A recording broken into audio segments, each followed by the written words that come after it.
दादू जमायत इस्लाह अल मुस्लिमीन ज़िले दादू ज़ोन हिक पारां ज़िले सदर ख़लीफ़ा मुनीर अहमद अब्बासी तारी जी अगवाणी हेठ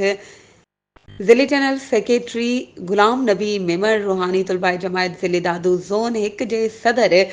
होश मोहम्मद चना ऐं हुबदार अली बबर ते ॿधल वफ़द गवर्नमेंट प्राइमरी स्कूल ॻोठ Haitham Jatoi higher secondary girls ऐं हाई स्कूल बॉयज़ फुलजी स्टेशन जे उस्तादनि साहिबान खे 23-24 नवंबर दरगाह इलाहाबाद शरीफ कंडियारो ते थींदड़ सालियाने उर्स मुबारक हज़रत सोना साईं रहमतुल्लाह जी दावत ॾिनी वई। जॾहिं त ॻोठ प्यारो स्टेशन जे जामे मस्जिद में जुमे नमाज़ जे मौक़े ते ख़लीफ़ा मुनीर अहमद अब्बासी ख़िताब कयो ऐं उर्स मुबारक जी दावत ॾिनी। आख़िर में दरगाह फज़ल इलाही पाठ जे सजादा नशीन मखदूम इरफानुल हक सिद्दीकी सां मुलाक़ात करे उर्स मुबारक जी दावत ॾिनी ऐं दरगाह मखदूम फज़ल इलाही मखदूम हसनुल्लाह सिद्दीकी ऐं ख़ानदान जे बुज़ुर्गनि जी मज़ारुनि ते हाज़िरी भरे दुआ घुरी वई। वधीक ख़बरुनि ऐं अपडेट्स जे लाइ असांजे चैनल खे सब्सक्राइब कयो